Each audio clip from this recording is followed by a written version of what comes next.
This is Brandon Swanson, and he completely vanished one day in 2008. Brandon was born on the 30th of January 1989 and he grew up in Marshall, Minnesota. After he left school, Brandon went on to study wind turbines at Minnesota West Community and Technical College. In 2008, the academic year at Minnesota West came to an end on the 13th of May. On this night, to celebrate school being over, Brandon stayed out at a couple of parties. Brandon was observed to have been drinking this night, but not too much.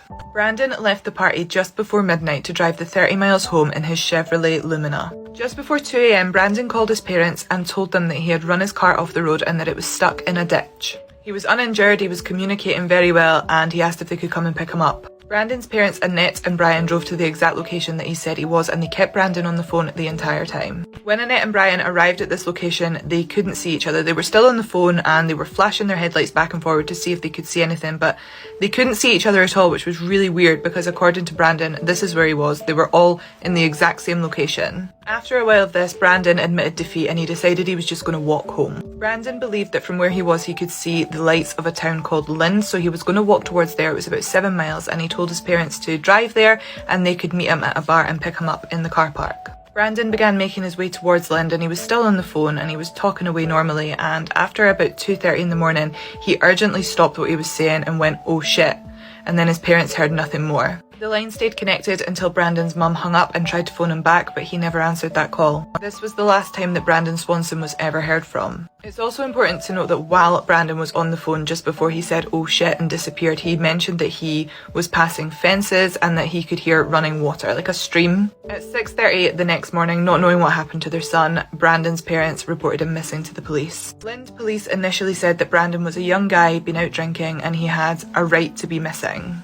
Eventually though, the police went and conducted a search of the area that Brandon had initially been waiting for his parents in. The police found no trace of him, so they decided to check his phone records, and this is when they discovered that Brandon hadn't actually been where he said he was.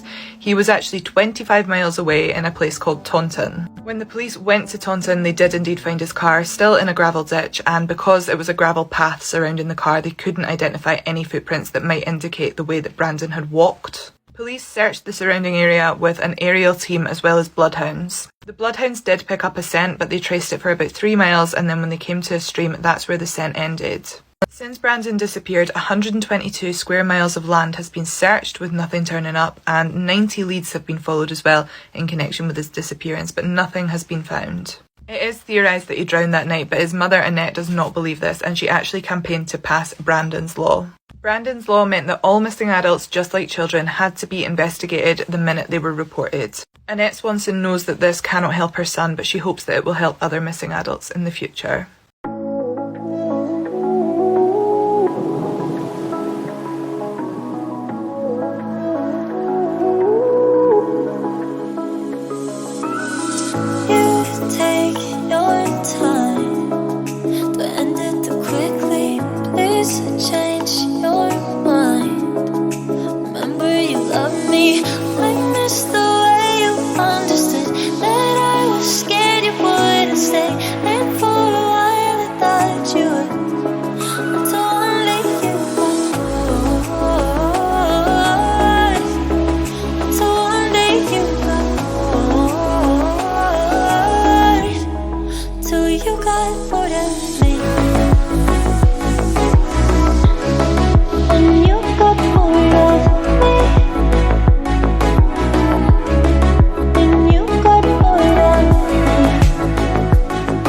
Creepy unsolved mysteries that might freak you out.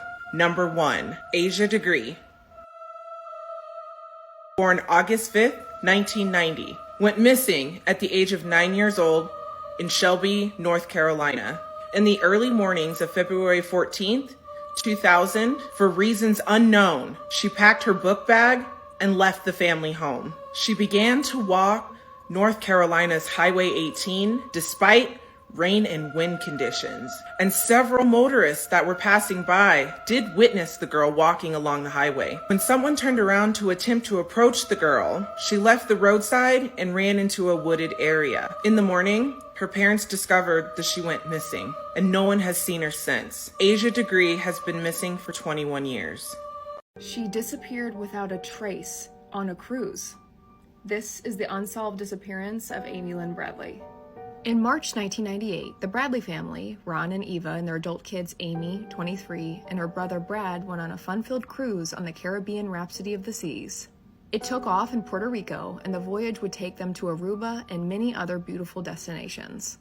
4 days into the trip, Amy and Brad went out to the ship's nightclub for the evening for some fun as their parents went back to sleep in their room.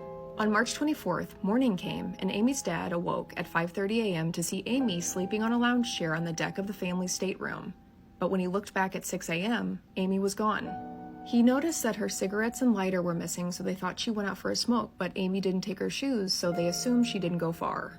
But minutes turned to hours, and Amy was nowhere to be found. The family was growing extremely concerned as they searched every common area on the ship. With 2,000 passengers on the ship, I'm sure this was very overwhelming. Did she fall overboard off the deck? Amy was a trained lifeguard, and the ship wasn't far from shore, so this theory did not seem likely. The evening before, Amy's brother Brad said that his sister wanted to stay behind and talk to one of the club's band members, Yellow, aka Alistair Douglas. They are seen here dancing that night. He said Yellow and the ship's crew were giving Amy a lot of attention. Brad returned to the cabin at 3:35 a.m., where Amy followed 5 minutes later. The two sat and talked on the suite's balcony before he went to sleep. It's obvious that Amy made it back to the room, but then what happened? Adding to the Bradleys' nightmare, the ship's officials refused to page Amy over the PA system as they didn't want to upset the other guests. They didn't search any of the staff or passenger cabins.